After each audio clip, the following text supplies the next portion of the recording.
Long before this became a Veterans Care Center, this land served many lives. It was farmland, it was a listening post, it was a military installation, and then it was quiet. For years, this ground waited until it was chosen for one final mission: to serve those who served. If you can imagine, 300 years ago, this was a farm, and for almost 250 years, this farm had grapes growing, hence the name Vint Hill, and it also had shorthorn cattle. So this was a farm for generations. And then in 1942, it was discovered that this was also a place where people could pull information out of thin air, literally. On the ground where we're standing, there used to be a huge antenna field. It was the Army's very first listening post or monitoring station, MS-01. Fast forward to 1994, and the base was part of the BRAC closure program. And so in converting it to civilian use and private ownership, it is so appropriate that when the EDA was closing down, they said one of the last things we want to do is to turn back this is the last parcel that wasn't already sold or conveyed. We said, let's turn this back over to serve those who have served us. This idea that this land should continue to serve became the seed of something larger. It's been over a decade in planning and design and construction, and the pandemic threw all kinds of monkey wrenches into getting this thing actually open. But as the next and hopefully final use of this property after its years of service, it is so appropriate that it is serving veterans. On this morning, that long vision becomes a real place. Leaders, families, veterans, builders, and caregivers gather. I would now like to introduce to you our special guest we have here today. Governor Glenn Youngkin, the 74th Governor of the Commonwealth of Virginia.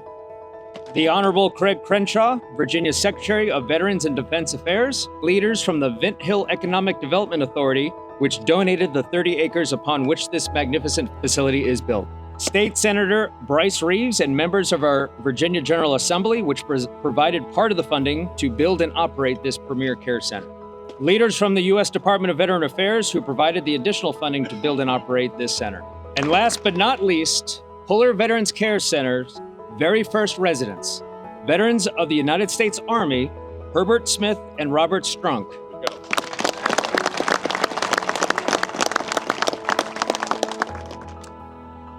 What an honor it is to celebrate the opening of this most important facility. What an honor it is to be with all of you.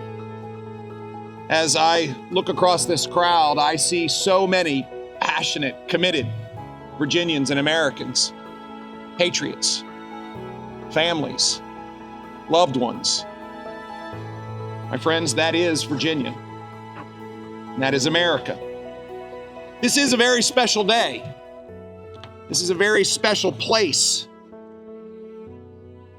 Virginia stands in the history books with a clear distinction that America was made in Virginia.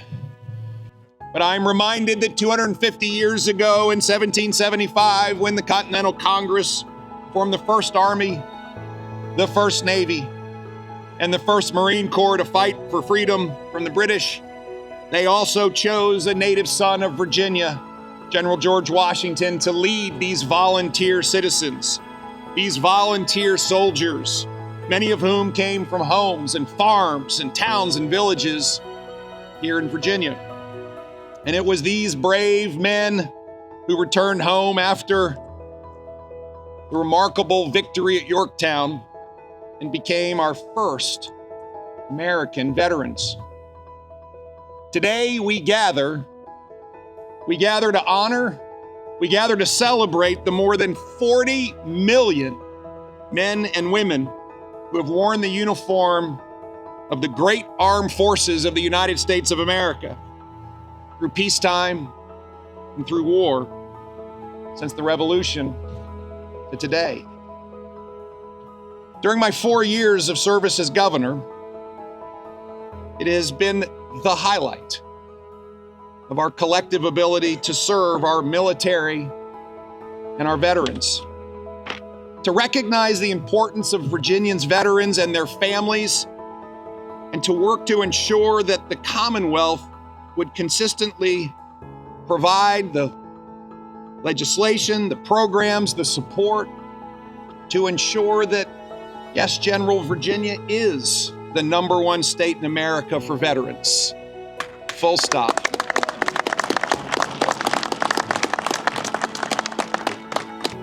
My amazing wife, Suzanne, and I look upon these 4 years with a heart that swells with gratitude.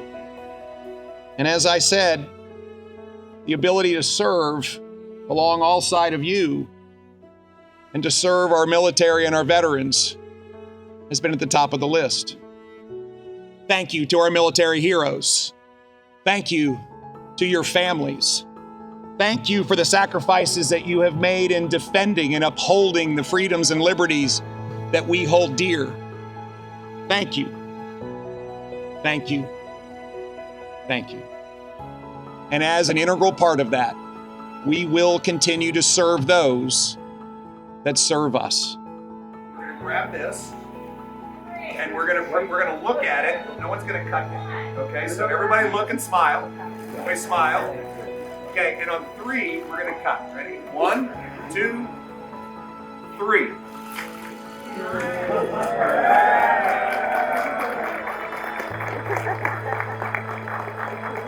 Once the ceremony ends and the crowd disperses, the building becomes what it was meant to be. Not a stage, not a symbol, but a place where life happens every day. So we'll be able to provide several levels of care here at Puller Veterans Care Center. We'll be able to provide post-acute care rehab, offer all 3 disciplines of therapy services. That's physical, occupational, and speech therapy, as well as long-term care for those who need permanent care versus maybe a short-term stint, which is more of the post-acute care side of things, where they'd be here for anywhere from 2 weeks to a few months before returning home or a different level of care. And eventually we'll be able to offer memory care services. So not only does that allow us to see and offer services to a variety of individuals in need, it also offers the potential for stepping down or stepping up depending on their particular situation and depending on their disease process. Care here at the Puller Veterans Care Center is not just clinical, it is personal. That is what I'm hoping my mark and my contribution to this center can be. Not so much just taking care of someone, but also caring for them mentally and emotionally. Skilled nursing facilities in general do a great job of keeping people alive. Where we fail, for a variety of reasons, is giving people a reason to live. And so being able to have the opportunity I have here to combine the two is truly a once-in-a-lifetime opportunity. Many of the people who work here chose this place because they understand service personally. After being in the private sector for the last 10 years, coming into a facility, into a nonprofit, where we are able to give gold standard care, where it is not money driven, it is actual nursing care for our veterans as they grow older. And part of that care is taking care of their family members as well. Because if they're happy, veterans are happy. If the veterans are happy, family's happy. I have worked for the military and with the military my entire adult life.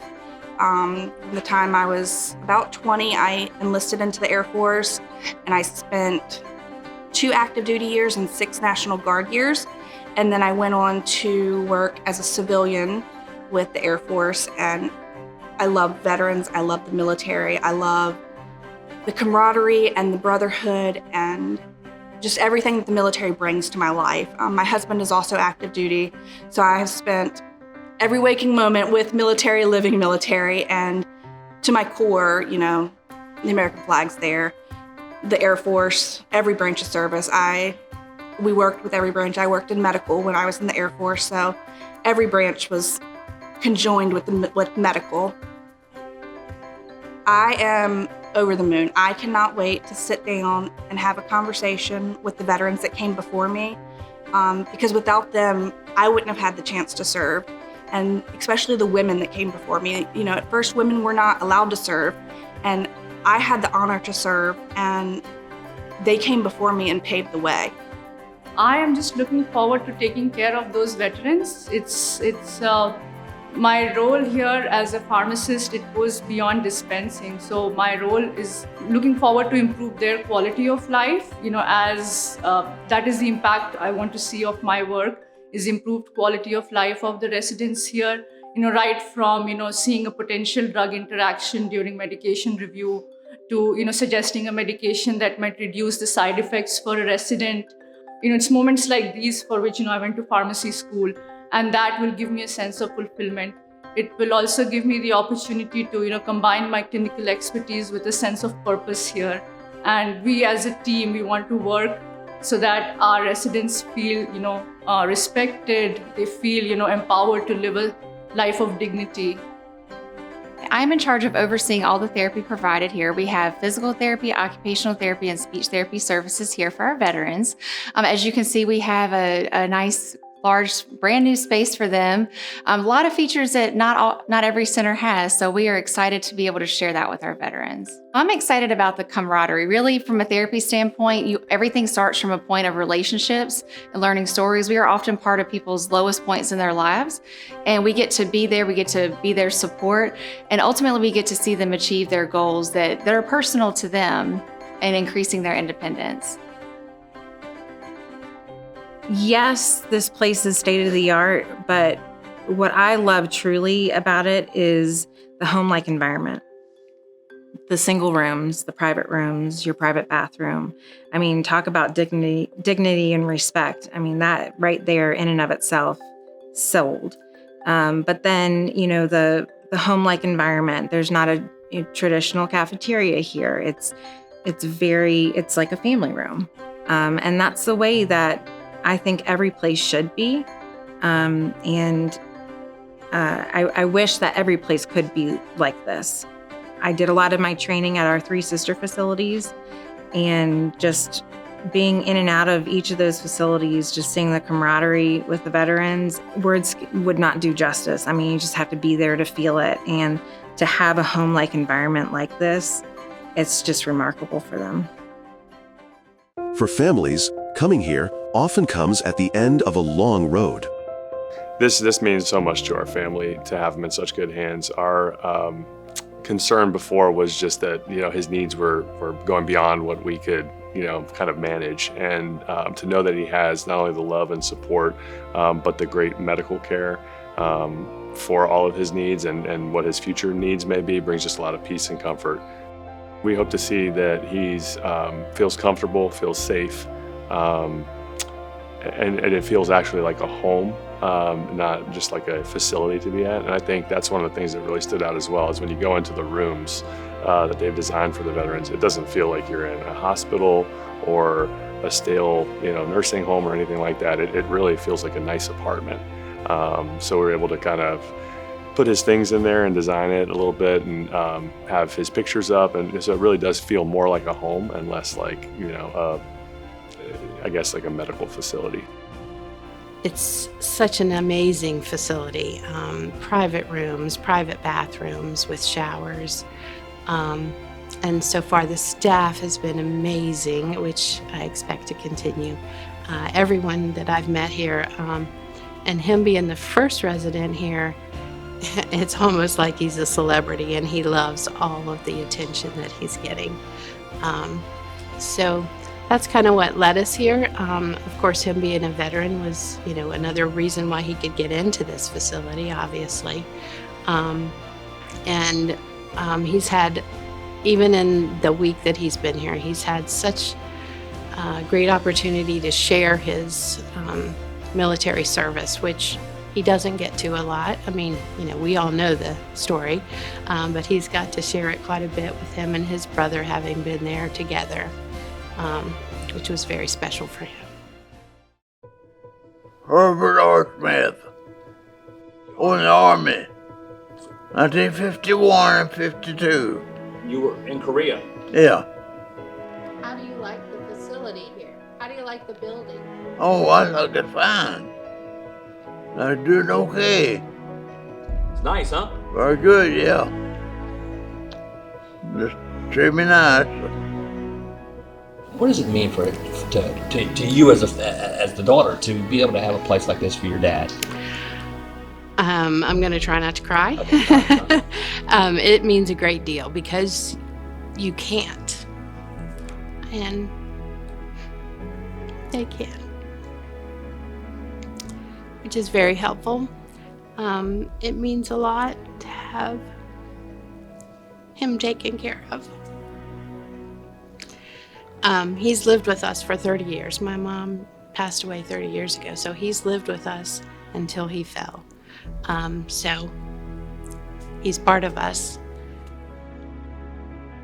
Inside these walls, care is not only medical, it is emotional, it is relational. And for families who could no longer carry the burden alone, it is a gift. To know that he has not only the love and support, but the great medical care for all of his needs and what his future needs may be brings just a lot of peace and comfort. So we're super thankful for the Puller Center and for just people caring for our veterans in this way. The Puller name is not just a name on a building. It is a story, one of service, sacrifice, and a lifelong commitment to those who wear the uniform and the families who stand behind them. That story begins with one of the most legendary Marines in American history. So I think it's brilliant that they named it after not just Chesty Puller, but after 3 of the Pullers. Because if you were to take the common thread between all 3, it would be service. So when we start with Chesty Puller, he tried to enlist when he was 16 years old to be part of the punitive expedition against Pancho Villa. His mom would not agree, so he had to wait until he was of age. He was excited by the exploits of the 5th Marine Regiment and the 6th Marine Regiment at Belleau Wood, and so he decided to join the Marines, tried to get a commission in the Marine Corps. This was after he spent a year at VMI, but left after a year to join the Marines. He was commissioned, and then shortly thereafter, World War I ended, so he was put in a reserve status and resigned his commission, joined the Marine Corps, rose to the rank of corporal, and then began his first service in Haiti, later Nicaragua, where he earned 2 Navy Crosses, World War II, 2 more Navy Crosses, Korea, Navy Cross, and a Distinguished Service Cross. And so, not surprisingly, when his son became of age, this was during the Vietnam War, so that's Lewis B. Puller Jr., he graduates from William & Mary, takes a commission in the Marine Corps, and unfortunately, 3 months into his tour in Vietnam, he trips a booby-trapped howitzer round, what we call an IED, or improvised explosive device today, which essentially vaporized both his legs and damaged both of his hands, which obviously ended his career, but as a Marine. But he continued on, got his law degree, and continued to work Veterans Affairs. He married his wife, Linda Toddy, prior to deploying to Vietnam. And when he returned, she was 5 months pregnant, and she really helped rehabilitate him. And then later, she went on to serve in the House of Delegates here in Virginia, and then later in the Senate, where she championed veterans' issues and also the legislation that actually brought about this center. She was a tireless veterans advocate, a public servant, and a Virginia legislator. She was the wife of Lewis Puller Jr., a longtime Virginia lawmaker who continued her husband's advocacy through public service. She served in the Virginia House of Delegates from 1992 to 1999, and the Virginia Senate from 2000 to 2016, where she championed veterans affairs, healthcare, and disability rights, ensuring that Virginia's veterans and families received the support that they not only deserved, but they earned. She was known in the General Assembly for her bipartisan approach and her deep empathy for military families, grounded in her own family's experience. She represents the continuation of the Puller family's commitment to service on the battlefield and in the halls of government. What an appropriate way to both recognize the great need of this Veteran Care Service Center and the acknowledgement of the tremendous service and sacrifice of the Puller family. 3 lives, 3 forms of service, 1 shared purpose, to care for those who serve and those who serve beside them. The Puller Veterans Care Center is not just named in their honor, it exists because of their example. To take someone and have them feel at home during their moments when things are just they're not as active as they want, or they're not as social or as in tuned as they want, but to make them feel full and supported, it'll be an honor. No matter if it's they come here and they get to go home, or they come here and they pass on, to be able to nurture and support them throughout the journey is just, it's close to my heart. A lot of times the family members are very involved here. So it's not just about giving our veterans the care, it is also about giving our family members that care too. Different from a hospital setting, that this is home, that this is where they are going to continue to stay, so their family needs to be taken care of as well as them. Purpose is to serve the veterans. Purpose is to serve those who've served our country. And there's nothing more, meaningful than that. That's a deeply meaningful cause for me. Honestly, I don't believe I've seen another facility like it. Anything else that I have looked at just doesn't compare. I mean, if you're just looking at the facility alone, it's amazing. The building, the everything that they provide, where other places you have to provide as a family. Furniture, a bed, all of that stuff. It's great that there's something like this in Virginia. But I believe there's 128 rooms, if I'm not mistaken. So just to know that 126 more people can come here and enjoy the benefits of this place is something worth celebrating. So really excited to be a part of it. And again, we're super blessed and thankful for the care that we are receiving as a family. As a veteran myself, a second-generation veteran, my father served in Vietnam in the Army. I served in the Virginia Army National Guard as well. It's certainly meaningful and passionate from that perspective. My service was greeted with, "Thank you with your service, let me buy you lunch." When my father returned from Vietnam, not so much.